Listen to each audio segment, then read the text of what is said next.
검은 베레모의 긍지라는 화려한 슬로건이 무색하게 회식 장소의 공기는 저급한 욕망과 섞인 알코올 냄새로 진동하고 있었다. 대한민국 육군 최정예라고 불리는 707 특수임무대대였지만 오늘 밤 이곳은 규율 잡힌 군대라기보다는 통제력을 잃은 야수들의 소굴처럼 보였다.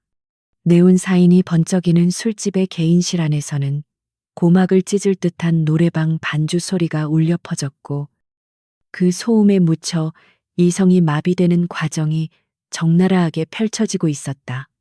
테이블 위에는 이미 빈 소주병과 맥주병들이 탄피처럼 어지럽게 뒹굴고 있었으며 바닥에는 누군가 흘린 술이 끈적하게 말라붙어 거들 때마다 불쾌한 소리를 냈다.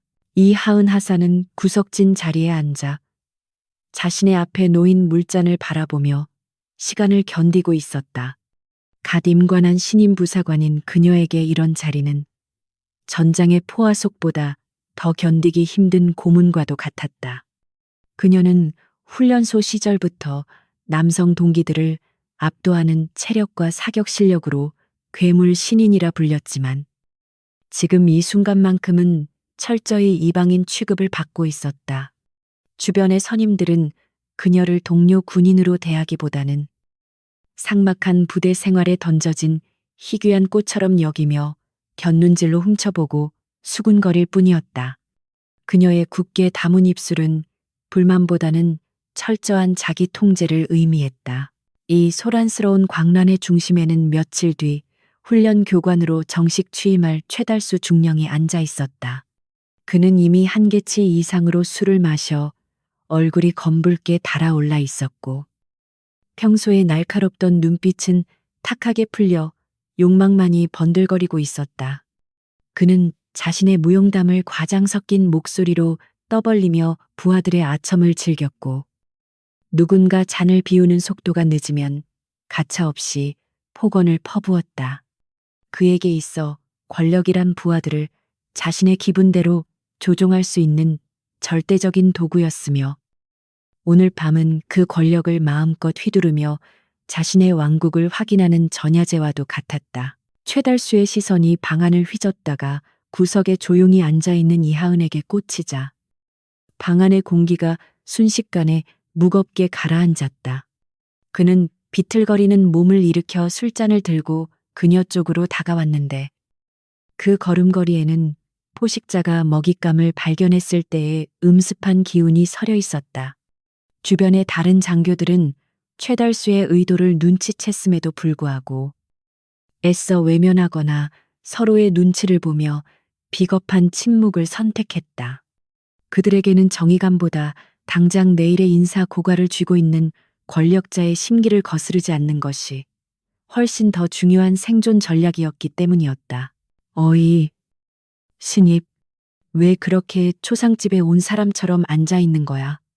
대대 분위기 망치게 최달수가 혀꼬인 소리로 비아냥거리며 하은의 옆자리에 털썩 주저앉았다. 그의 입에서는 썩은 내 같은 술 냄새와 담배 냄새가 섞여 뿜어져 나왔고 하은은 본능적으로 미간을 찌푸리고 싶은 충동을 억눌렀다. 그녀는 자리에서 일어나 정중하게 경례를 하려 했지만 최달수는 거친 손짓으로 그녀의 어깨를 눌러 강제로 자리에 앉혔다. 그 손길은 격려나 친근감의 표시가 아니라 명백히 상대를 제압하고 굴복시키려는 폭력적인 힘이 실려 있었다. 죄송합니다. 아직 분위기에 적응하지 못한 것 같습니다. 하은은 최대한 감정을 배제한 건조한 목소리로 대답하며 시선을 정면으로 고정했다. 그녀는 최달수의 눈을 피하지 않았지만 그렇다고 도발하지도 않는 미묘한 선을 유지하려 애썼다. 하지만 최달수에게 그녀의 이런 태도는 건방진 반항으로 비쳤을 뿐이었다. 그는 기분 나쁜 웃음을 흘리며 상체를 하은 쪽으로 밀착시켰고 그의 뜨거운 숨결이 그녀의 귓가를 스치며 소름 끼치는 불쾌감을 유발했다. 이것은 단순한 주사가 아니라 하은의 인내심과 자존감을 시험하려는 악의적인 도발이었다. 여자가 특전사에 들어왔으면 말이야. 남자들 비위도 맞출 줄 알고 애교도 부릴 줄 알아야지. 그렇게 뻣뻣해서 어디 훈련이나 제대로 받겠어. 최달수는 하은의 허벅지에 손을 올리며 노골적으로 희롱하기 시작했다. 그의 손은 제복 위를 넘어 안쪽으로 파고들 기세로 움직였고 그 순간 하은의 전신 근육이 팽팽하게 긴장되었다. 훈련받은 살인 기술들이 머릿속을 스쳐 지나갔다. 당장이라도 그의 손목을 꺾고 경동맥을 타격할 수 있는 수십 가지 방법이 떠올랐지만 그녀는 그것이 자신의 군 생활을 끝장낼 함정임을 알고 있었다. 최달수의 대담한 행동은 멈출 줄 몰랐고 그는 하은의 침묵을 긍정이나 두려움으로 오해하며 더욱 과감하게 손을 놀렸다. 그는 하은의 허리를 감싸 안으며 귓가에 입에 담기 힘든 음담 패설을 속삭였고 그 내용은 단순한 농담의 수준을 넘어선 명백한 성적 모욕이었다. 방 안의 다른 군인들은 헛기침하거나 고개를 돌리며 이 명백한 범죄 현장을 묵인하고 있었다. 하은은 그들의 비겁한 모습을 곁눈질로 확인하며 707 부대라는 명예로운 이름 뒤에 숨겨진 추악한 현실을 뼈저리게 실감했다. 중령님, 취하셨습니다. 그만하십시오. 하은은 더 이상 참지 않고 차갑고 단호한 목소리로 말하며 그의 손을 강하게 뿌리쳤다. 그녀의 목소리는 시끄러운 노래방 반주 소리를 뚫고 방 안에 있는 모든 사람의 귀에 또렷하게 박혔다. 순식간에 정적이 흘렀고 노래를 부르던 대위마저 마이크를 내리고 당황한 표정으로 두 사람을 쳐다보았다. 최달수의 얼굴이 수치심과 분노로 붉게 달아오르며 일그러졌고 그는 믿을 수 없다는 듯 자신의 빈손과 하은의 얼굴을 번갈아 보았다. 감히 신입 하사 따위가, 그것도 여자가 자신의 권위에 도전했다는 사실을 그는 받아들일 수 없었다. 이 미친 계집애가 지금 누구한테 명령질이야.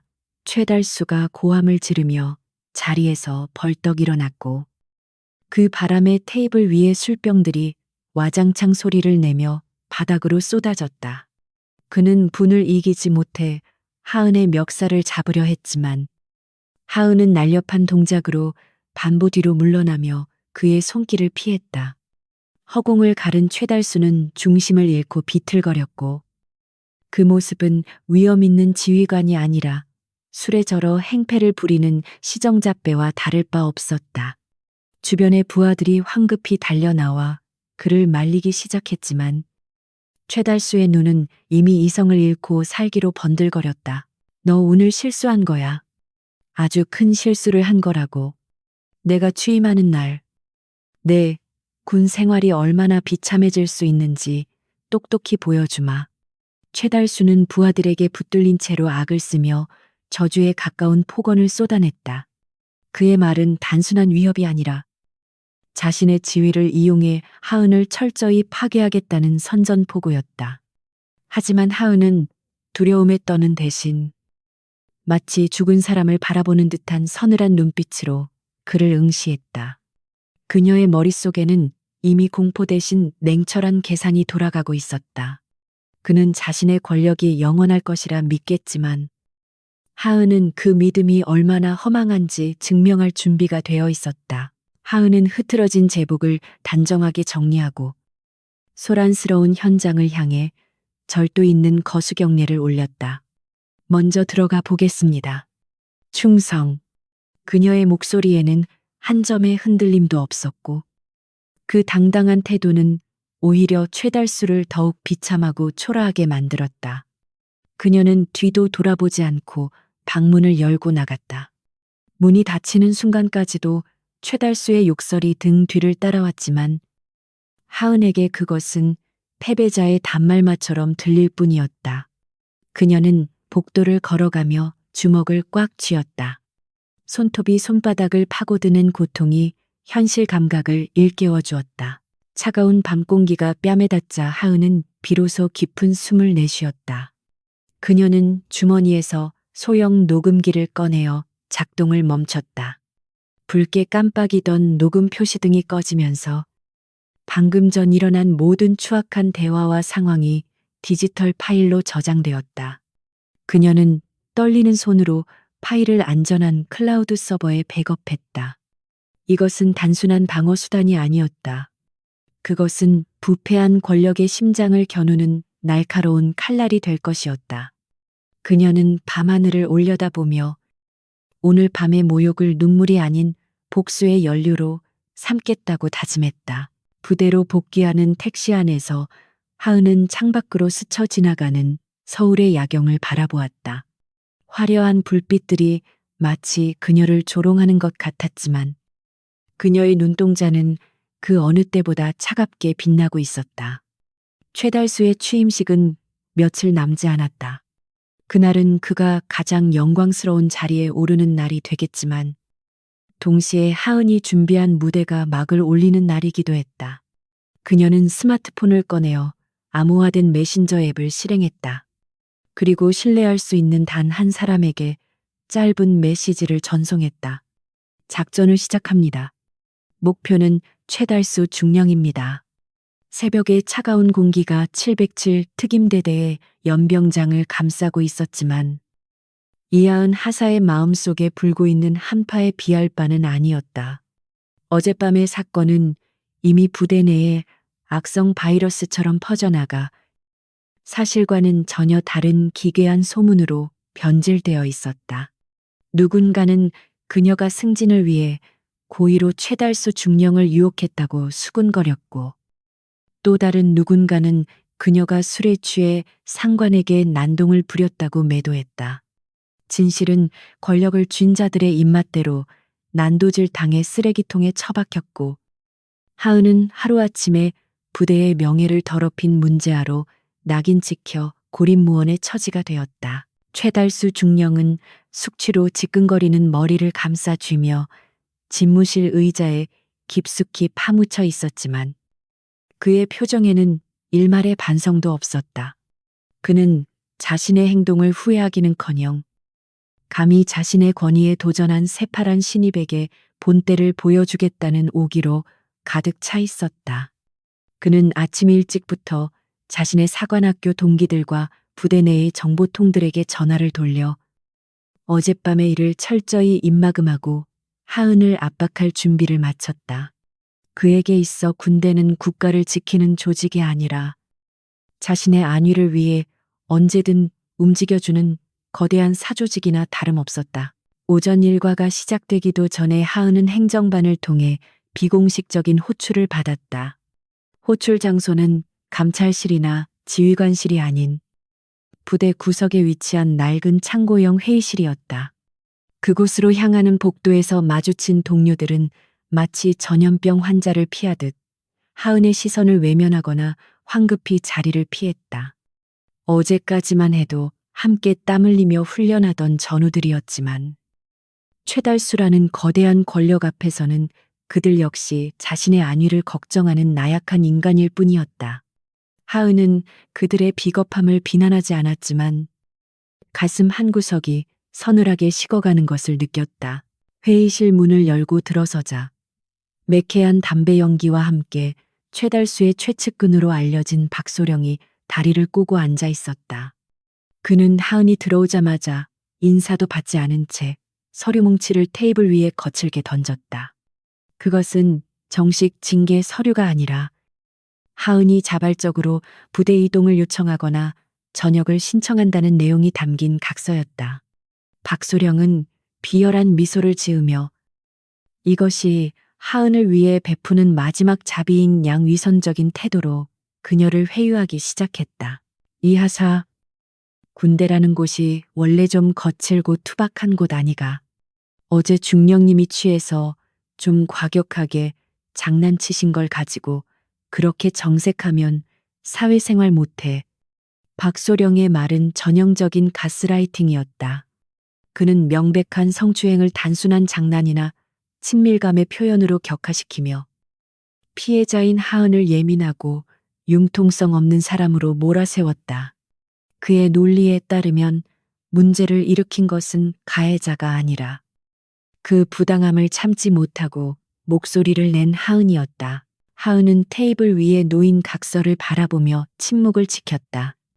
그녀의 머릿속에서는 당장이라도 박소령의 면상에 주먹을 날리고 싶은 충동이 일었지만 그녀는 차가운 이성으로 감정을 억눌렀다.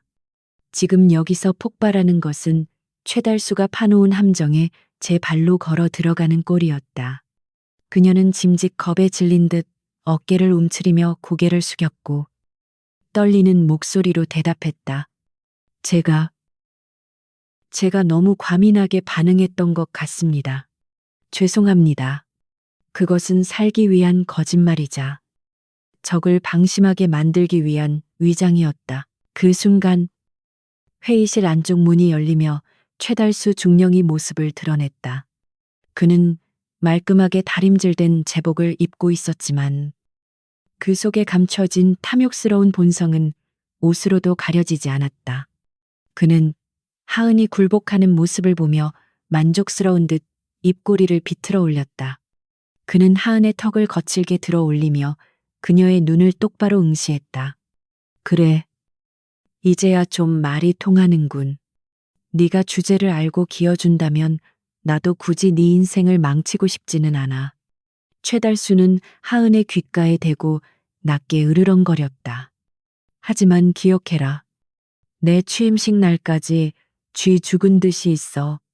만약 딴 마음을 먹거나 헛소리를 하고 다니면 그땐 내 군복만 벗겨지는 게 아니라 내 가족들까지 얼굴 못 들고 다니게 만들어주마.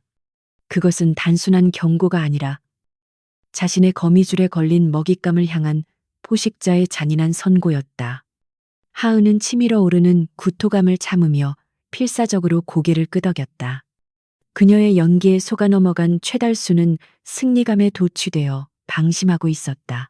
회의실을 나온 하은은 건물 뒤편의 으슥한 곳으로 가서 거칠게 숨을 몰아쉬었다.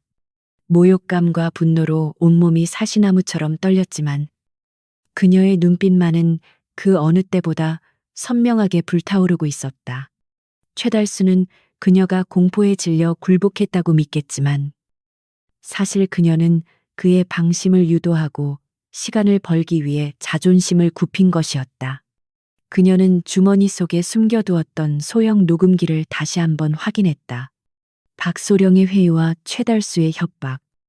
그 모든 추악한 대화가 고스란히 기록되어 있었다. 하지만 하은은 이 정도 증거만으로는 부족하다는 것을 본능적으로 깨달았다. 최달수는 단순히 계급만 높은 것이 아니라 군 내부의 사법 시스템과 인사권까지 쥐락펴락할 수 있는 인맥을 가지고 있었다. 단순한 성추행 폭로만으로는 그가 솜방망이 처벌을 받고 빠져나가거나 오히려 하은을 무고죄로 역고소할 가능성이 컸다. 그를 확실하게 매장시키기 위해서는 그가 가진 권력의 뿌리 자체를 뒤흔들 수 있는 훨씬 더 거대하고 치명적인 무기가 필요했다. 하은은 점심시간을 틈타 부대 내 전산실에 근무하는 동기에게 조심스럽게 접근했다. 표면적으로는 훈련 데이터를 요청하는 척했지만 그녀의 진짜 목적은 최달수의 과거 행적과 관련된 데이터베이스에 접근할 수 있는 백도어를 찾는 것이었다.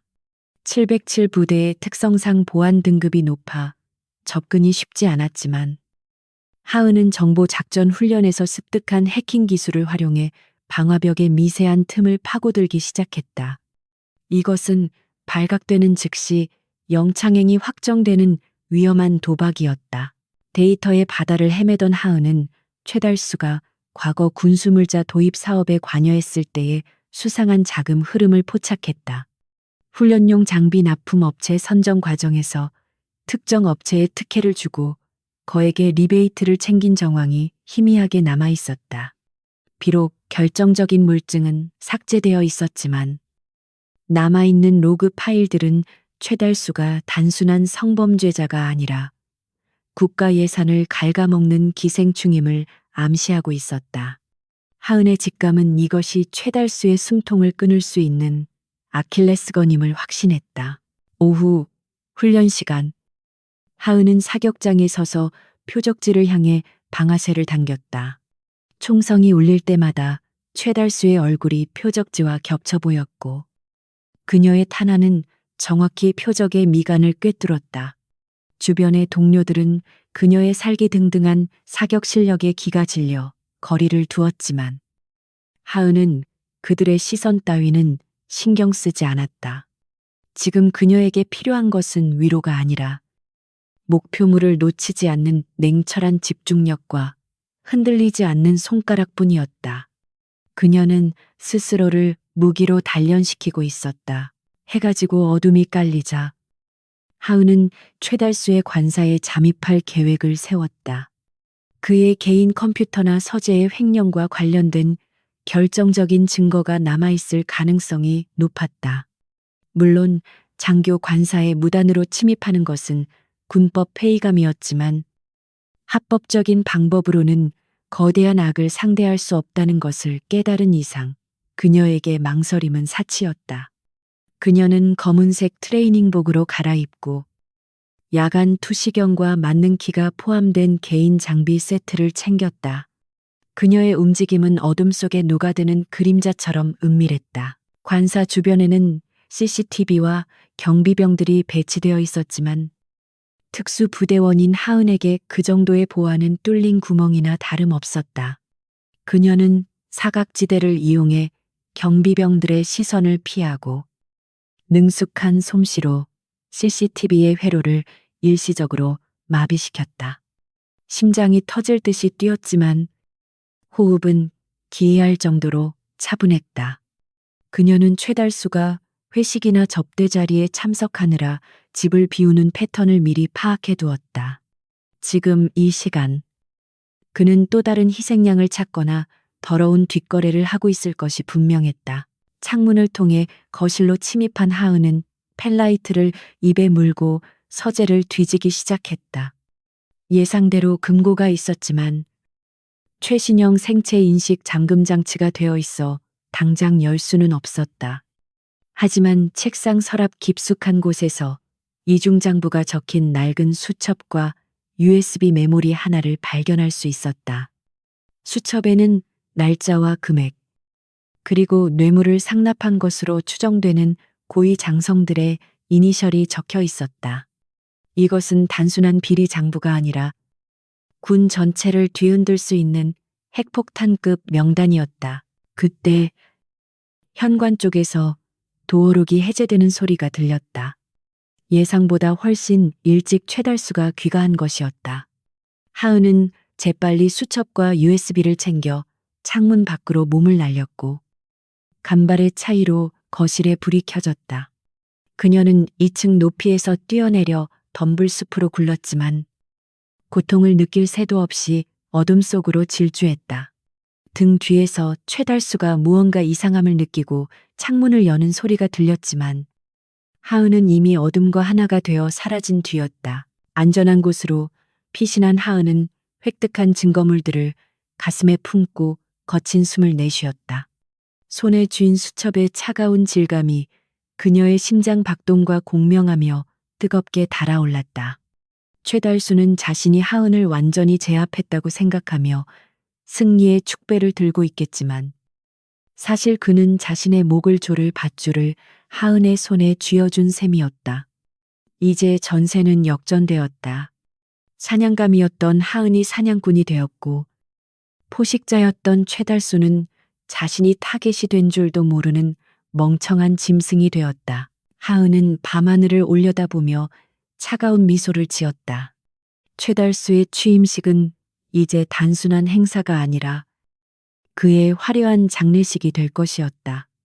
그녀는 이 모든 증거를 어떻게 터뜨려야 가장 극적인 효과를 낼 수 있을지 시뮬레이션을 돌리기 시작했다. 단순히 인터넷에 폭로하는 것으로는 부족했다.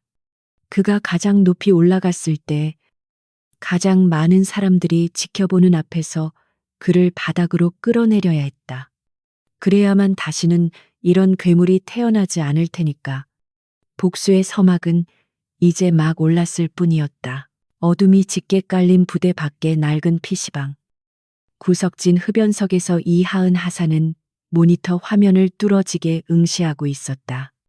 최달수의 서재에서 훔쳐온 USB에는 이중 암호가 걸려 있었지만 정보병과 출신인 그녀에게 불가능한 장벽은 아니었다. 키보드를 두드리는 그녀의 손가락은 보이지 않을 정도로 빨랐고 화면에는 복잡한 코드가 폭포수처럼 흘러내렸다. 마침내 마지막 보안벽이 무너지고 접근 승인이라는 녹색 메시지가 뜨자 그녀는 긴장으로 마른 침을 삼켰다. 폴더 안에는 상상을 초월하는 방대한 양의 불법 거래 내역과 차명 계좌 정보가 고스란히 담겨 있었다.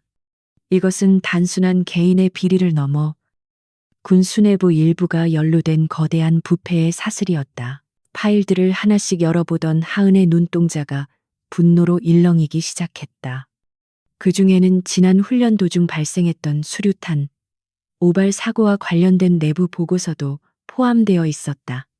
당시 군 당국은 이를 병사의 조작 미숙으로 결론짓고 사건을 덮었지만 진실은 불량 납품된 젖을 신관이 원인이었다.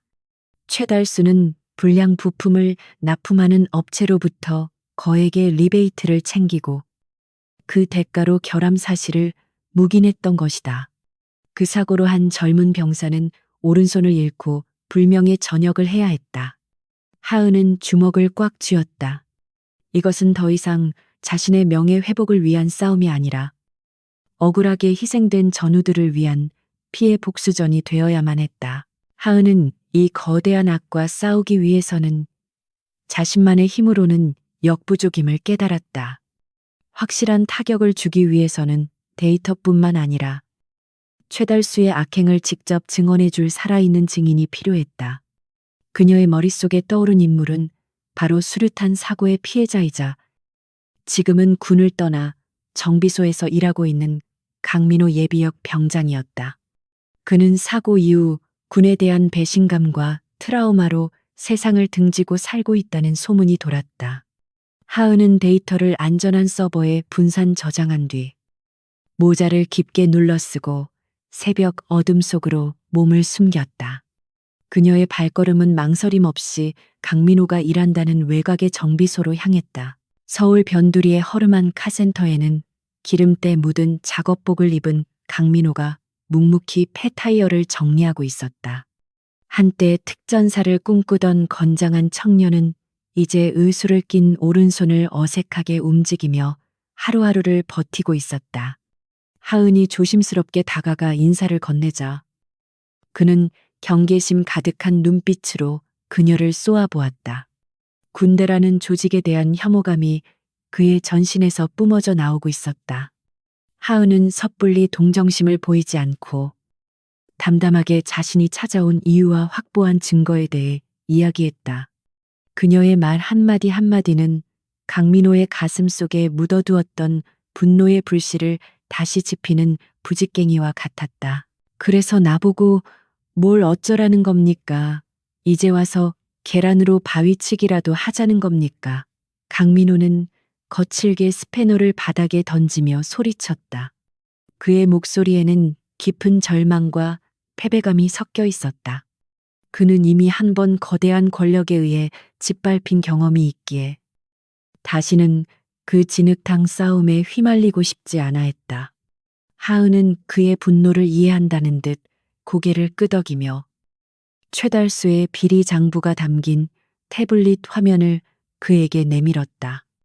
거기에는 사고 당일 불량 신관 납품을 승인한 최달수의 전자결제 로그가 선명하게 찍혀 있었다. 화면을 바라보는 강민호의 눈동자가 격렬하게 흔들렸다. 그는 자신의 손을 앗아간 사고가 단순한 실수가 아니라 누군가의 탐욕에 의한 계획된 인재였음을 확인하는 순간 무너져 내렸다. 하은은 그에게 다가가 났지만 힘있는 목소리로 말했다. 당신의 잃어버린 손과 명예, 그리고 짓밟힌 전우들의 긍지를 되찾을 기회입니다. 제가 판을 깔겠습니다. 당신은 그저 그 위에서 진실을 말해주기만 하면 됩니다. 긴 침묵 끝에 강민호는 떨리는 입술을 깨물며 고개를 끄덕였다. 그의 눈빛에서 패배감은 사라지고 서늘한 도끼가 피어오르기 시작했다. 첫 번째 동맹을 확보한 하은은 부대로 복귀하여 두 번째 조력자를 물색하기 시작했다. 최달수의 취임식은 대규모 강당에서 열리며 모든 과정이 대형 스크린을 통해 생중계될 예정이었다. 하은의 계획을 실행하기 위해서는 방송 시스템을 통제할 수 있는 내부 조력자가 필수적이었다. 그녀의 타깃은 통신 대대의 김지훈 중사였다. 그는 뛰어난 해킹 실력을 갖췄으나 과거 최달수의 사적인 심부름을 거절했다는 이유로 찍혀 진급에서 누락되고 한직으로 밀려난 인물이었다. 그는 평소에는 조용하고 소심해 보였지만 내면에는 최달수에 대한 깊은 원망을 품고 있었다. 하은은 야간 경계 근무 교대 시간을 틈타 통신실 서버룸 근처에서 김지훈 중사에게 접근했다. CCTV 사각지대에서 마주친 김 중사는 하은을 보고 소스라치게 놀랐지만 그녀가 보여준 최달수의 보안 위반 기록들을 보며 흥미를 느꼈다. 하은은 그에게 취임식 당일 프레젠테이션 영상을 바꿔치기 할 수 있는 백도어 코드를 심어달라고 요청했다. 그것은 발각될 경우 군 법회의에 회부될 수 있는 위험천만한 일이었지만 김 중사는 최달수를 나락으로 떨어뜨릴 수 있다는 유혹을 뿌리칠 수 없었다. 그는 떨리는 손으로 안경을 고쳤으며 작전에 동참하겠다는 의사를 밝혔다. 한편 최달수 중령은 집에 누군가 침입한 흔적은 없었지만 서재의 물건들이 미세하게 위치가 바뀐 것을 감지하고 불안해하고 있었다. 그는 타고난 의심병과 동물적인 감각으로 누군가 자신을 노리고 있다는 것을 직감했다. 그는 즉시 박소령을 호출하여 부대 내의 보안 감찰을 강화하고 특히 자신과 마찰이 있었던 인물들을 집중적으로 감시하라고 지시했다. 그의 용의선상 가장 윗줄에는 당연히 이하은의 이름이 올라 있었다. 그는 하은이 얌전히 굴복했다고 믿고 싶었지만 마음 한구석에 찜찜함을 지울 수 없었다. 다음 날부터 부대 내에는 살벌한 분위기가 감돌았다. 박소령이 이끄는 감찰반이 예고 없이 들이닥쳐 사물함을 뒤지고 개인 전자기기를 검사하기 시작했다. 하은은 이미 예상했던 일이라 중요한 증거물들은 부대 밖 안전한 장소에 숨겨두었지만 심리적인 압박감은 상당했다. 박소령은 하은의 관물대를 샅샅이 뒤지며 꼬투리를 잡으려 했고 하은은 무표정한 얼굴로 그 모욕적인 검사를 견뎌냈다. 그녀는 박소령에게 깍듯하게 대하며 마치 아무것도 모르는 순진한 피해자 코스프레를 완벽하게 수행했다. 이 하사, 요즘 부대 밖으로 자주 나간다는 보고가 있던데 혹시 딴 생각하고 있는 건 아니겠지? 박소령이 하은의 눈을 뚫어지게 쳐다보며 떠보듯이 물었다. 하은은 눈 하나 깜짝하지 않고 차분하게 대답했다. 취임식 준비 지원 업무 때문에 외부 자재를 구하러 다녔을 뿐입니다. 의심스러우시면 구매 내역서를 제출하겠습니다. 그녀의 빈틈없는 대답에 박소령은 혀를 차며 물러설 수밖에 없었다. 하은은 안도감 대신 더욱 날카로운 긴장감을 느꼈다. 그들은 점점 포위망을 좁혀오고 있었고 시간은 하은의 편이 아니었다.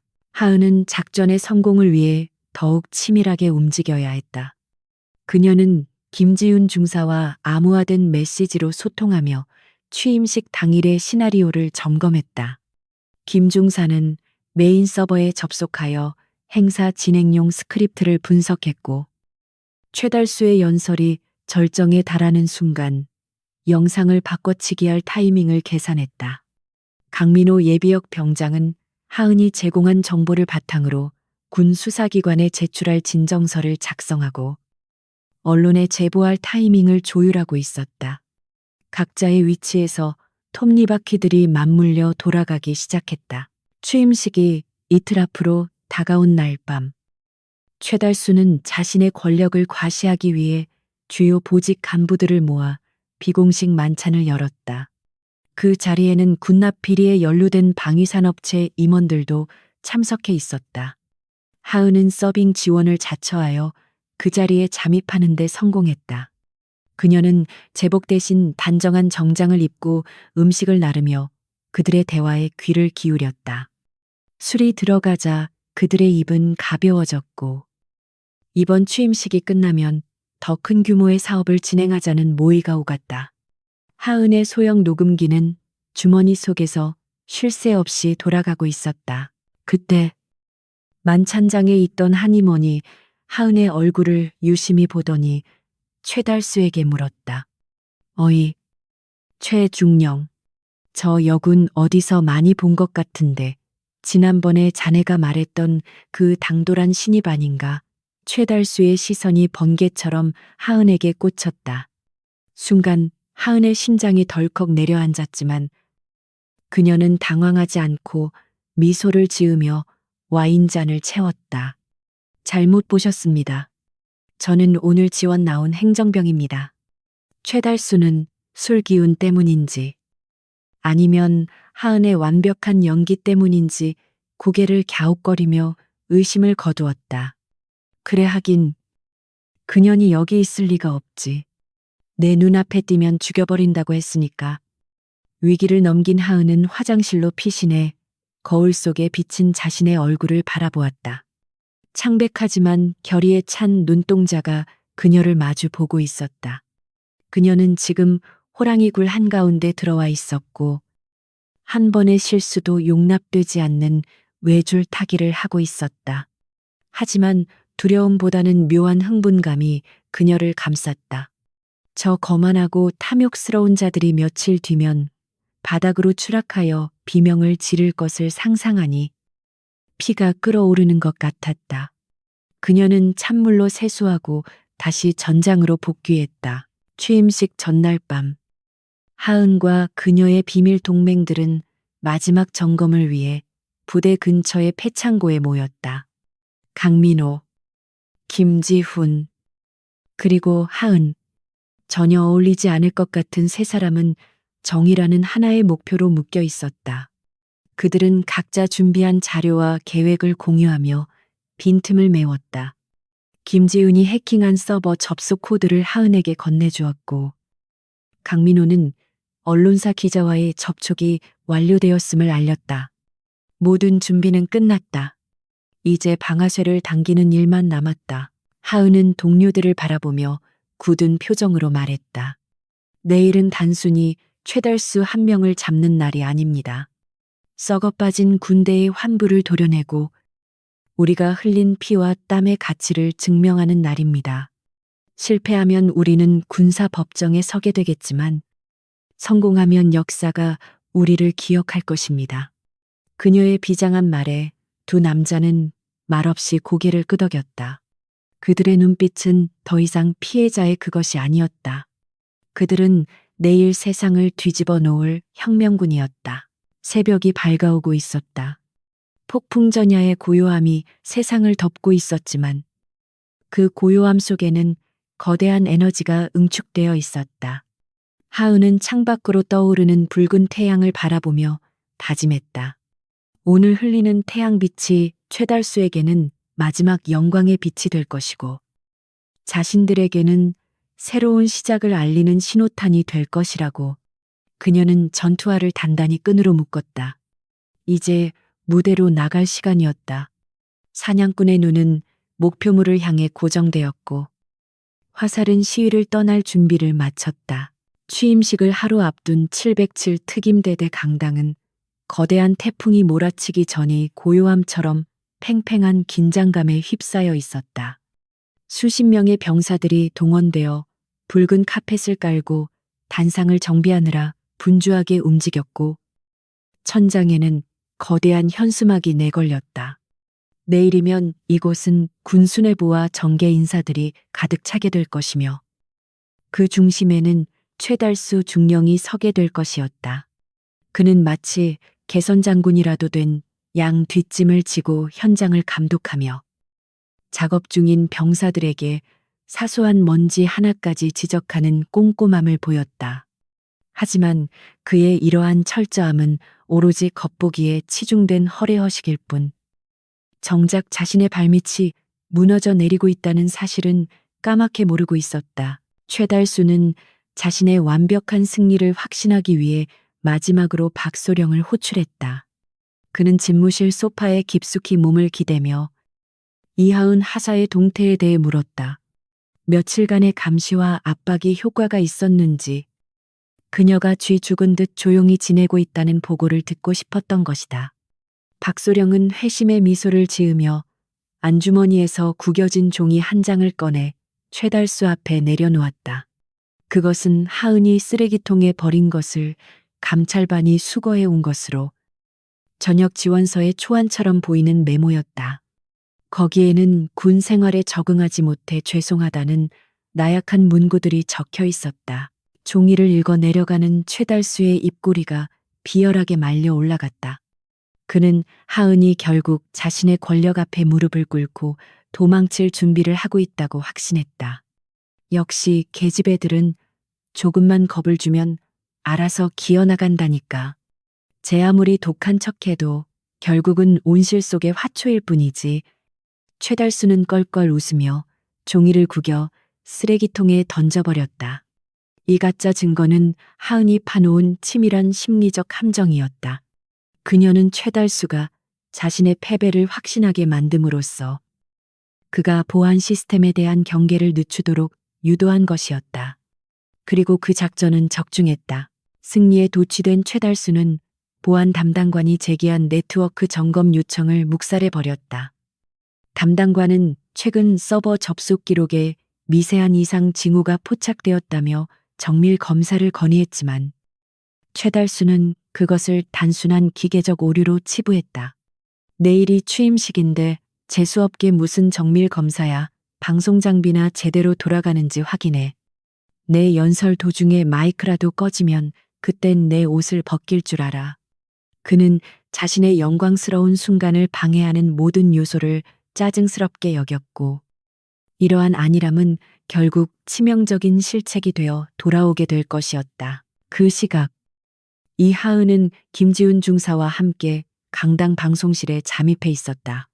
점심시간을 틈타 장비 점검을 핑계로 들어온 그들은 식은땀이 흐르는 긴장 속에서 작업을 진행했다. 김지훈은 메인 콘솔 컴퓨터에 접속하여 하은이 준비한 폭로 영상을 시스템 깊숙한 곳에 심어놓은 백도어 프로그램과 연동시키고 있었다. 만약 지금 누군가 들어온다면 모든 계획은 수포가 되고 두 사람은 현행범으로 체포될 것이 뻔했다. 하은은 문 앞에 서서 망을 보며 복도에서 들려오는 발자국 소리에 신경을 곤두세우고 있었다. 1분 1초가 1년처럼 길게 느껴지는 순간이었다. 거기서 뭐 하는 거야? 갑자기 문이 열리며 박소령이 불쑥 안으로 들어왔다. 김지훈 중사는 너무 놀라 하마터면 키보드를 떨어뜨릴 뻔했고 화면에는 아직 코드창이 떠 있었다. 절체절명의 순간 하은이 재빨리 박소령의 앞을 가로막으며 경례를 붙였다. 충성 내일 행사 때 사용할 마이크 음향 테스트 중입니다. 중령님 목소리가 잘 전달되도록 앰프 감도를 조절하고 있었습니다. 그녀의 목소리는 평소와 달리 깍듯하고 순종적이었으며 얼굴에는 겁먹은 듯한 표정이 역력했다. 박소령은 의심스러운 눈초리로 하은과 김중사를 번갈아 보았다. 그는 김중사 쪽으로 다가가 모니터를 확인하려 했다. 그 짧은 찰나 김중사는 가까스로 화면을 전환하여 일반적인 오디오 설정 창을 띄우는 데 성공했다. 박소령은 복잡한 그래프들이 움직이는 화면을 훑어보았지만 전문 지식이 없는 그로서는 이상한 점을 발견할 수 없었다. 게다가 방금 전 최달수에게 보고한 하은의 전역 지원서건 때문에 그는 하은이 이미 전의를 상실했다고 믿고 있었다. 이 심리적 방심이 그의 판단력을 흐리게 만들었다. 제대로 해. 내일 조금이라도 실수하면 너희들 다 영창 갈 줄 알아. 박소령은 으름장을 놓으며 방송실을 나갔다. 문이 닫히자마자 김지훈 중사는 다리에 힘이 풀려 의자에 주저앉았고 하은 역시 안도의 한숨을 내쉬었다. 정말 간발의 차이였다. 하은은 떨리는 손을 주먹 쥐며 마음을 다잡았다. 적들은 지금 자신들을 발밑에 벌레처럼 보고 방심하고 있지만 그 벌레가 가진 독이 얼마나 치명적인지는 꿈에도 모를 것이었다. 작업은 완료되었고 이제 시한폭탄의 타이머는 돌아가기 시작했다. 그날 밤 최달수는 관사에서 거울을 보며 취임 연설을 연습하고 있었다. 그는 새로 맞춘 정복을 입고 가슴에 달린 훈장들을 쓸어내리며 만족감에 젖어 있었다. 존경하는 장병 여러분. 본인은 오늘부로. 그는 근엄한 표정을 지어 보였지만 그 눈빛에는 탐욕과 오만이 가득 차 있었다. 그는 내일이 되면 자신이 부대의 절대적인 지배자가 될 것이라 믿어 의심치 않았다. 그는 책상 위에 놓인 최고급 양주를 따르며 홀로 축배를 들었다. 창밖으로 보이는 부대의 전경이 마치 자신의 사유지처럼 느껴졌다. 하지만 그의 완벽해 보이는 계획에는 이미 균열이 가고 있었다. 강민호 예비역 병장은 하은이 보내준 신호를 받고 내일 행사장 근처에서 대기하며 기자들에게 배포할 보도자료를 최종 점검하고 있었다. 그는 자신의 의수를 어루만지며 내일이 지나면 이 끔찍한 악몽에서 벗어날 수 있기를 기도했다. 또한 김지훈 중사는 자신의 거처에서 내일 실행할 프로그램의 코드를 머릿속으로 수없이 시뮬레이션하고 있었다. 그들은 각자의 위치에서 거대한 거인을 쓰러뜨리기 위해 돌멩이를 쥔 다윗이 되어 있었다. 하은은 잠들지 못하고 침대에 누워 천장을 바라보고 있었다. 내일이면 모든 것이 끝날 것이다. 성공한다면 정의를 실현하겠지만 실패한다면 그녀의 인생은 나락으로 떨어질 것이었다. 두려움이 엄습해 올 때마다 그녀는 어젯밤 회식 자리에서의 수치심과 강민호의 절망적인 눈빛을 떠올렸다. 그녀는 혼자가 아니었다. 그녀의 등 뒤에는 침묵을 강요당한 수많은 피해자가 있었고 그녀는 그들의 목소리를 대변해야 할 의무가 있었다. 그녀는 마음속의 칼날을 더욱 날카롭게 갈았다. 새벽 3시. 정막에 쌓인 부대 안은 폭풍전의 고요함 그 자체였다. 하은은 조용히 일어나 전투복을 입기 시작했다. 거울 속에 비친 그녀의 얼굴은 더 이상 신입하사의 앳된 모습이 아니었다. 그것은 전장에 나가는 전사의 비장함과 사냥감을 노리는 사냥꾼의 냉철함을 동시에 담고 있었다. 그녀는 베레모를 쓰고 매무새를 단정히 했다. 오늘 그녀가 상대할 적은 총을 든 테러리스트보다 훨씬 더 교활하고 위험한 내부의 적이었다. 하지만 그녀는 물러설 생각이 추호도 없었다. 날이 밝아오자 부대는 축제 분위기로 들썩이기 시작했다. 군악대의 팡파르 소리가 울려 퍼지고 초대받은 귀빈들의 차량이 줄지어 정문을 통과했다. 하은은 도열한 병사들 틈에 섞여 무표정하게 정면을 응시했다. 저 멀리 단상 위로 최달수가 모습을 드러냈다. 그는 쏟아지는 박수갈채를 받으며 환한 미소를 짓고 있었지만 하은의 눈에는 그 모습이 벼랑 끝에서 춤을 추는 광대처럼 보였다. 그가 가장 높이 올라갔을 때 가장 처참하게 떨어뜨리는 것. 그것이 하은이 준비한 최고의 복수였다. 최달수는 단상 중앙에 서서 군중을 내려다보았다. 수많은 병사가 자신을 향해 경례를 올리는 모습에 그는 전율을 느꼈다. 그는 마이크를 잡고 준비한 원고를 펼쳤다. 모든 것이 자신의 뜻대로 돌아가고 있다고 믿었다. 하지만 그는 몰랐다. 지금 이 순간 방송실의 모니터 뒤에서 김지훈 중사가 엔터키 위에 손가락을 올려놓고 있다는 사실을, 그리고 군중 속에 섞인 하은이 자신의 일거수일투족을 매의 눈으로 감시하고 있다는 사실을 강당의 조명이 어두워지고 최달수의 업적을 소개하는 영상이 시작되려 하고 있었다. 스크린에는 참군인 최달수의 길이라는 거창한 타이틀이 떠올랐다. 사람들은 숨을 죽이고 화면을 주시했다. 최달수는 의기양양한 표정으로 스크린을 바라보았다. 그러나 그것은 그가 예상한 영상이 아니었다. 하은은 입술을 깨물며 속으로 카운트다운을 셌다. 3, 아, 2, 이제 가면이 벗겨질 시간이었다. 시간을 되돌려 취임식 하루 전날 밤. 상황은 결코 낙관적이지 않았다. 김지훈 중사가 식은땀을 흘리며 모니터를 가리켰을 때 이하은과 강민호의 얼굴에는 짙은 그늘이 드리워졌다. 최달수 측이 보안업체를 통해 메인 서버의 방화벽을 기습적으로 업데이트한 탓에 기존에 심어두었던 백도어 코드의 일부가 무력화된 상태였다. 이대로라면 행사 당일 결정적인 순간에 영상 송출이 차단되거나 아예 시스템 접근이 거부될 수도 있는 치명적인 위기였다.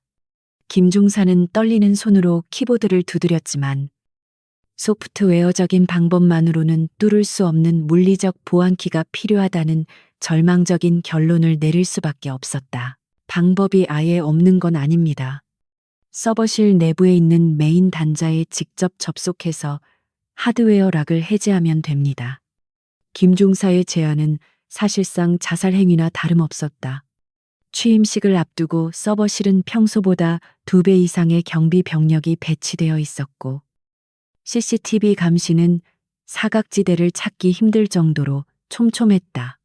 하지만 하은은 망설이지 않고 검은색 전술 장갑을 착용하며 자리에서 일어났다.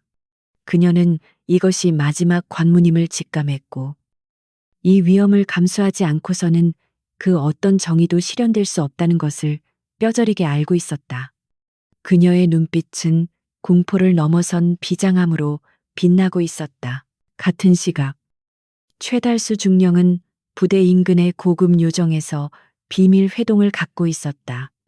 그의 앞에는 내일 취임식에 참석할 주요 장성들과 방산업체 대표들이 앉아 있었고 테이블 위에는 값비싼 양주와 함께 현금 다발이 든 쇼핑백이 오갔다. 최달수는 술기운에 취해 자신의 권력을 과시하며 이번 취임식이 끝나면 진행할 대규모 군납 사업에 대해 떠벌리고 있었다.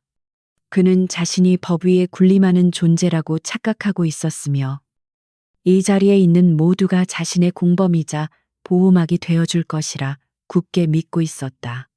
그들의 웃음소리는 악마들의 연회처럼 기괴하게 울려 퍼졌다.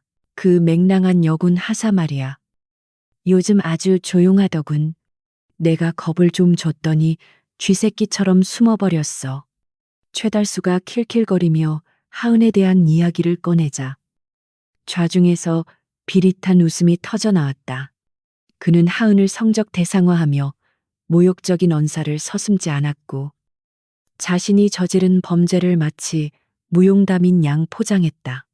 그는 자신이 짓밟은 한 사람의 인격과 명예가 얼마나 무거운 것인지 전혀 인지하지 못하고 있었다. 도청 장치를 통해 이 모든 대화를 듣고 있던 강민호는 주먹으로 벽을 내리쳤지만 하은에게 무전을 보내는 목소리만은 침착함을 유지하려 애썼다. 새벽 2시. 하은은 본청 건물의 환기구를 통해 서버실이 위치한 지하로 잠입했다. 좁은 통로를 포복으로 이동하며 먼지와 거미줄을 헤치고 나아가는 그녀의 숨소리는 극도로 절제되어 있었다. 환기구 덮개를 열고 아래를 내려다보자 복도를 순찰하는 무장 헌병들의 발소리가 규칙적으로 들려왔다. 그녀는 그들의 패턴을 분석하며 움직일 타이밍을 계산했다. 단 1초의 오차도 허용되지 않는 긴박한 순간이었고 만약 발각된다면 그녀는 스파이 혐의를 뒤집어쓰고 군사 법정에 서게 될 것이 뻔했다. 순찰대가 코너를 도는 찰나의 순간 하은은 밧줄을 타고 바닥으로 소리 없이 착지했다. 그녀는 서버실 문 앞에 서서 김중사가 만들어준 전자키 복제기를 단말기에 갖다 대었다. 붉은색 램프가 깜빡이며 긴장감을 고조시키더니 이내 녹색으로 바뀌며 잠금 장치가 해제되는 소리가 미세하게 들렸다. 하은은 재빨리 안으로 들어가 문을 잠그고 메인 서버 넥을 찾아 헤맸다. 수많은 케이블과 전멸하는 LED 불빛 속에서 그녀는 목표한 단자를 찾아냈고 준비해온 소형 해킹 툴을 꽂아 넣는데 성공했다. 접속 확인됐습니다. 락 해제 코드 입력 중. 완료. 이어폰을 통해 김중사의 들뜬 목소리가 들려오자 하은은 안도의 한숨을 내쉬었다. 하지만 기쁨도 잠시. 복도에서 낯선 발자국 소리가 서버실 문 앞으로 다가오고 있었다. 예정에 없던 불시 점검이었다. 문 손잡이가 돌아가는 소리가 들리는 순간 하은은 서버렉 뒤편의 좁은 공간으로 몸을 숨겼다. 손전등 불빛이 어두운 방 안을 훑고 지나갔고 하은은 숨조차 쉬지 않은 채 심장 박동 소리가 밖으로 새어나갈까봐 입을 틀어막았다. 경비병은 잠시 내부를 둘러보다가 별다른 이상을 발견하지 못했는지 문을 닫고 나갔다. 하은은 다리에 힘이 풀려 주저앉을 뻔했지만 정신을 차리고 신속하게 현장을 빠져나왔다. 그녀가 무사히 밖으로 나와 새벽 공기를 마셨을 때 동쪽 하늘은 이미 푸르스름하게 밝아오고 있었다. 그녀의 몸은 땀과 먼지로 뒤범벅이 되어 있었지만 눈빛만은 그 어느 때보다 맑고 강렬했다. 이제 물리적인 준비는 모두 끝났다. 남은 것은 무대 위에서 펼쳐질 마지막 연극뿐이었다. 날이 완전히 밝고 취임식 당일 아침이 되었다. 하은은 정복으로 갈아입으며 거울 속에 비친 자신의 모습을 응시했다. 제복의 칼날을 바로잡는 그녀의 손끝이 미세하게 떨리고 있었다. 아무리 강한 훈련을 받은 특수부대원이라 해도 거대한 권력 집단과 정면으로 맞서는 일은 엄청난 심리적 압박감을 주었다. 과연 이 계획이 완벽하게 성공할 수 있을까? 혹시나 무고한 사람들이 피해를 입지는 않을까 하는 두려움이 그녀의 발목을 잡으려 했다. 그녀는 눈을 감고 자신이 군인이 되기로 결심했던 초심을 떠올렸다. 약자를 보호하고 정의를 수호한다는 군인의 신념. 그것은 교과서에나 나오는 죽은 문구가 아니라 지금 하은이 행동으로 증명해야 할 살아있는 가치였다. 그녀는 책상 위에 놓여있던 아버지의 낡은 사진을 향해 짧게 묵념을 올렸다. 그녀는 혼자가 아니었다. 억울하게 전역한 강민호, 음지에서 돕고 있는 김지훈, 그리고 최달수에게 고통받았던 수많은 침묵의 목격자들이 그녀와 함께하고 있었다. 두려움은 사라지고 그 자리에 차가운 분노와 뜨거운 사명감이 채워졌다. 그녀는 베레모를 눌러쓰고 방문을 나섰다. 다시 현재로 돌아와 강당안은 취임식을 축하하는 팡파르와 박수 소리로 가득 차 있었다. 하은은 수많은 병사들 틈에 섞여 단상 위의 최달수를 바라보았다. 그는 세상의 모든 것을 가진 듯한 표정으로 훈장을 매만지고 있었지만 하은의 눈에는 그가 곧 단두대에 오를 죄수처럼 보였다. 그녀는 주머니 속에 있는 소형 송신기의 버튼 위에 엄지손가락을 올려놓았다. 이것을 누르는 순간 김중사가 대기하고 있는 방송실의 서버가 작동하며 최달수의 추악한 민낯이 전 세계에 공개될 것이었다. 최달수가 연설을 위해 마이크 앞에 섰다. 존경하는 내외 귀빈 여러분, 그리고 자랑스러운 707 대원 여러분. 그의 목소리는 자신감에 차 있었고 장내에는 엄숙한 침묵이 흘렀다. 하은은 숨을 깊게 들이마셨다. 그녀는 방송실 쪽을 향해 눈짓을 보냈고 모니터 뒤에 숨어있던 김지우는 고개를 끄덕이며 엔터키 위에 손을 올렸다. 강민호 역시 스마트폰을 쥐고 언론사의 전송 버튼을 누를 준비를 마쳤다. 모든 톱니바퀴가 완벽하게 맞물린 순간이었다. 스크린에 최달수의 홍보 영상이 시작되려는 찰나 화면이 지직거리며 노이즈를 일으켰다. 사람들은 단순한 기계 결함이라고 생각하며 웅성거렸지만 하은은 입가에 희미한 미소를 지었다. 그것은 단순한 오류가 아니라 진실이 거짓을 뚫고 나오려는 신호였다. 최달수는 당황한 듯 뒤를 돌아보며 담당자를 찾았지만 이미 엎질러진 물이었다. 하은은 마음속으로 카운트다운을 외쳤다. 이제 심판의 시간이 도래했다. 그녀의 손가락이 송신기 버튼을 힘차게 눌렀다. 거대한 스크린 위로 지지직거리는 노이즈가 사라지자 그 자리를 채운 것은 화려한 취임 축하 영상이 아니었다. 흐릿하고 흔들리는 앵글 속에서 익숙한 노래방의 배경이 드러났고 스피커를 통해 최달수 중령의 적나라한 목소리가 강당 전체에 울려 퍼졌다. 여자가 특전사에 들어왔으면 남자들 비위도 맞출 줄 알아야지. 술에 취해 혀가 꼬인 목소리와 함께 그가 이하은 하사의 몸을 더듬고 모욕적인 언사를 퍼붓는 장면이 고화질로 재생되었다.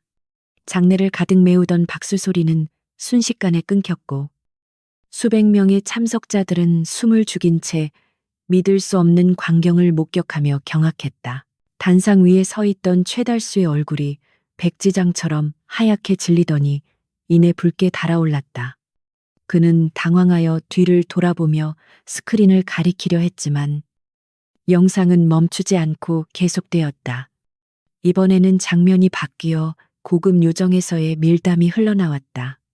불량수류탄 부품을 납품받는 대가로 뒷돈을 챙기는 그의 모습과 사고를 당한 병사를 조롱하며 은폐를 지시하는 육성이 생생하게 전달되었다.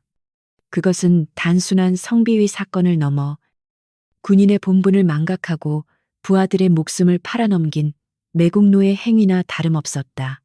좌석에 앉아있던 장성들의 표정이 분노로 일그러지기 시작했다. 꺼 당장 끄란 말이야. 저건 다 조작된 거야. 최달수가 마이크를 잡고 고래고래 소리를 질렀지만 이미 시스템 제어권은 방송실의 김지훈 중사에게 넘어가 있었다. 최달수의 비명에 가까운 외침은 오히려 스피커를 통해 증폭되어 그의 추한 몰골을 더욱 부각할 뿐이었다. 그는 방송실 쪽을 향해 삿대질하며 욕설을 퍼부었지만 그 모습은 위험 있는 지휘관이 아니라 구석에 몰린 미치광이처럼 보였다.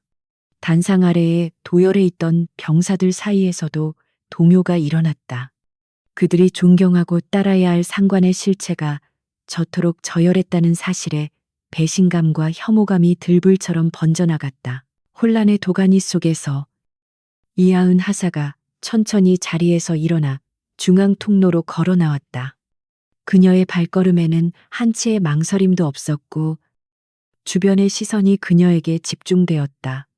그녀는 단상을 향해 똑바로 걸어가며 절도 있는 동작으로 스크린 속의 피해자가 바로 자신임을 무언으로 증명했다. 하은이 단상 아래에 멈춰 서서 최달수를 올려다보았을 때 그녀의 눈빛은 서늘한 심판자의 그것이었다. 그녀는 더 이상 숨죽여 우는 약자가 아니었다.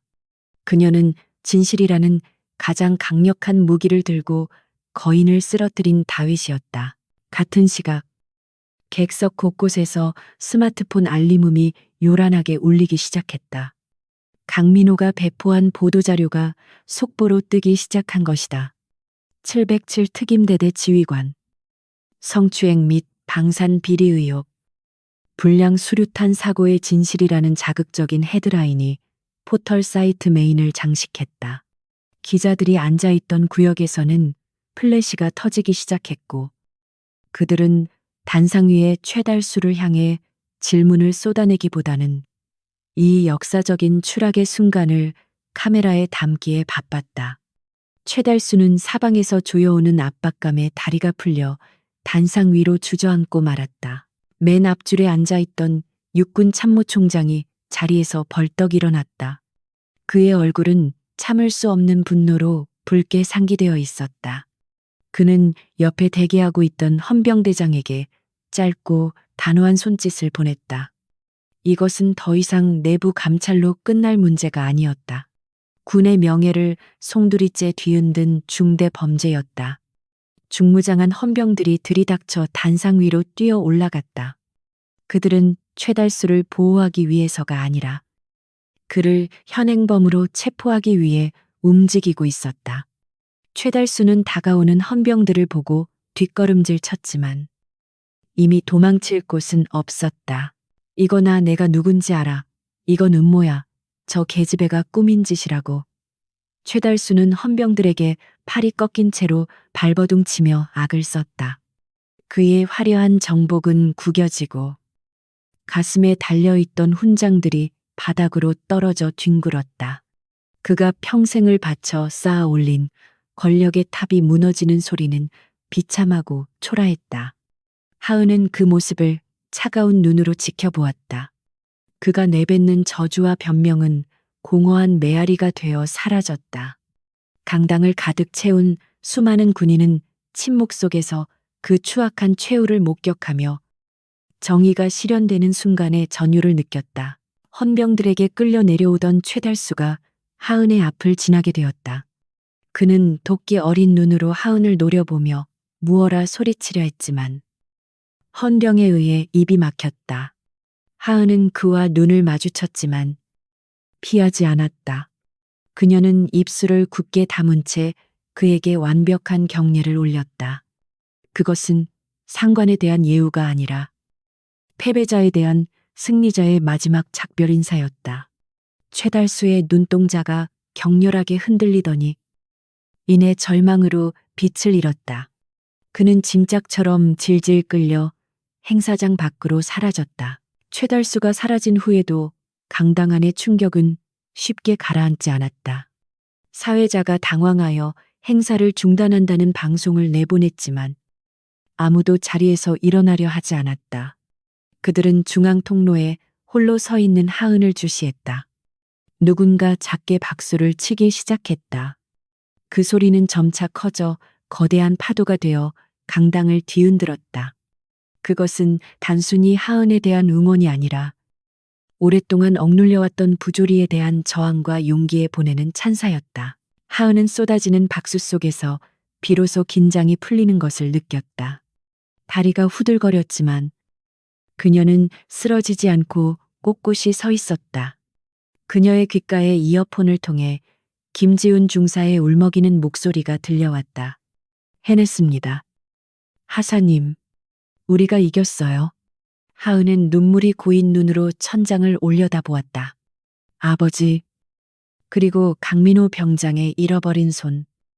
고통받았던 모든 피해자에게 이 승리를 바치고 싶었다. 오늘 대한민국 군대는 가장 수치스러운 날을 맞이했지만 동시에 가장 자랑스러운 정의를 되찾은 날이기도 했다. 행사장 밖으로 나온 하은은 맑은 하늘을 올려다보며 깊은 숨을 들이마셨다. 차가운 바람이 뜨거워진 그녀의 뺨을 식혀주었다. 저 멀리 정문 앞에는 벌써 취재진 차량들이 장사진을 이루고 있었다. 이제부터 시작될 길고 지루한 법정 싸움과 조사가 기다리고 있겠지만 그녀는 두렵지 않았다. 어둠은 빛을 이길 수 없다는 단순한 진리를 그녀는 온몸으로 증명해냈으니까. 그녀는 베레모를 고쳐 쓰고 자신을 기다리고 있는 동료들을 향해 힘찬 발걸음을 옮겼다. 최달수 중령의 체포는 거대한 폭풍의 서막에 불과했다. 국방부 조사본부는 즉각 특별수사팀을 구성하여 707 특임대대에 대한 대대적인 압수수색과 고강도 감찰을 착수했다. 부대 내부는 쑥대밭이 되었고 그동안 암묵적으로 용인되던 부조리한 관행들이 하나둘씩 수면 위로 끌려나와 심판대에 올랐다. 이하은 하사가 목숨을 걸고 확보한 증거 자료들은 너무나도 명백하고 방대하여 최달수와 연루된 비리 카르텔은 빠져나갈 구멍을 찾지 못한 채 속수무책으로 무너져 내렸다. 차가운 조사실에 앉은 최달수는 더 이상 위세등등한 지휘관의 모습이 아니었다. 수의를 입고 포승줄에 묶인 그는 초췌하고 비참한 몰골로 변해 있었으며 검간이 들이미는 증거 앞에서 고개를 떨굴 수밖에 없었다. 성범죄, 뇌물수수, 공문서 위조, 직권남용 등 그에게 적용된 혐의만 10여 가지가 넘었다. 그는 뒤늦게 선처를 호소하며 눈물을 흘렸지만 그것은 진심 어린 반성이 아니라 형량을 줄여보려는 비겁한 악어의 눈물에 지나지 않았다. 법의 심판은 냉혹했고 그는 자신이 가진 모든 것을 잃게 될 운명이었다. 정의의 칼날은 최달수 개인에게만 머물지 않고 그를 비호하던 썩은 뿌리들에게까지 매섭게 휘몰아쳤다. 최달수의 신복 노릇을 하며 부하들을 괴롭히고 증거인멸을 시도했던 박소령은 공범으로 구속되었고 불량 장비를 납품했던 방위산업체 대표들은 줄줄이 소환되어 조사를 받았다. 군 수뇌부 내에서도 최달수로부터 뇌물을 받은 고위장성들이 옷을 벗거나 불명예 전역하는 사태가 이어졌다. 그것은 썩은 살을 도려내고 새 살을 돋게 하기 위한 고통스럽지만 반드시 거쳐야 할 대수술의 과정이었다. 사건의 주역인 이하은, 하사 역시 힘겨운 시간을 보내야만 했다. 그녀는 내부 고발자로서 여론의 영웅 대접을 받았지만 동시에 군 내부 전산망을 해킹하고 위계 질서를 어겼다는 이유로 징계위원회에 회부되었다. 원칙과 규율을 중시하는 군 조직의 특성상 목적이 정당했다 하더라도 그녀의 절차적 위반을 완전히 무시할 수는 없었기 때문이었다. 일부 보수적인 간부들은 지휘 체계의 혼란을 우려하며 중징계를 요구했지만 대다수 장병과 국민들은 그녀의 용기 있는 행동을 옹호하며 선처를 탄원했다. 긴 심의와 논쟁 끝에 징계위원회는 이하은에게 견책이라는 경징계를 내리는 것으로 결론 지었다. 비록 절차상의 잘못은 있었으나 공익을 위한 목적이 인정되고 군의 자정작용에 결정적인 기여를 했다는 점이 정상 참작된 결과였다. 징계 결과가 발표되던 날 부대 게시판과 인터넷 커뮤니티에는 환영의 댓글이 폭주했다. 하은은 비로소 마음의 무거운 짐을 내려놓고 자신을 믿고 끝까지 지지해준 동료들에게 감사의 인사를 전할 수 있었다. 그녀의 군복에 달린 하사 계급장은 그 어느 때보다 빛나고 있었다. 함께 어둠 속에서 싸웠던 동지들에게도 평화가 찾아왔다.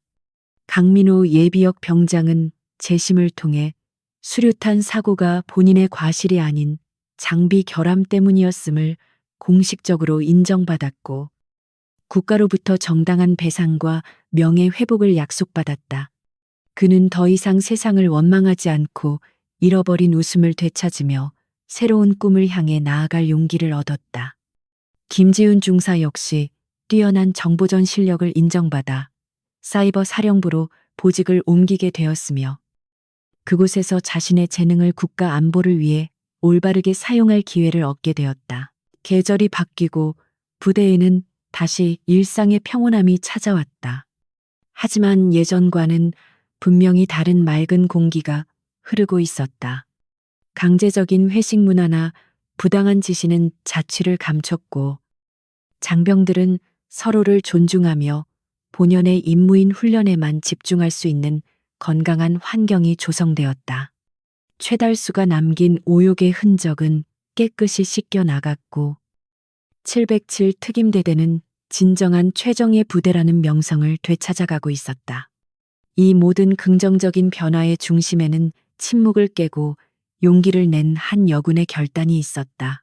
하은은 연병장 한가운데 서서 땀방울을 흘리며 사격 훈련에 매진하고 있었다. 표적 정중앙을 꿰뚫는 그녀의 총성은 여전히 날카롭고 정확했다. 잠시 휴식을 취하며 맑게 갠 하늘을 올려다보는 그녀의 얼굴에는 지난날의 그늘 대신 단단한 자신감이 자리 잡고 있었다. 그녀는 더 이상 누군가의 보호를 받아야 할 약자가 아니라 스스로를 지키고 전우를 보호할 수 있는 강인한 군인으로 거듭나 있었다. 시련은 그녀를 부러뜨린 것이 아니라 더욱 강철같이 단련시켰다. 멀리서 갓 전입 온 신입 부사관들이 경애 어린 눈빛으로 하은을 바라보며 지나갔다. 그들에게 하은은 살아있는 전설이자 롤 모델이었다. 하은은 그들의 시선에 옅은 미소로 화답하며 다시 총을 고쳐 잡았다. 정의는 거창한 구호 속에 있는 것이 아니라 불의에 타협하지 않는 양심과 행동 속에 있다는 것을 그녀는 몸소 증명해냈다. 앞으로도 수많은 시련이 기다리고 있겠지만 그녀는 결코 물러서지 않을 것이다. 그녀의 전쟁은 끝났지만 참군인으로서 걷는 길은 이제 다시 시작이었다.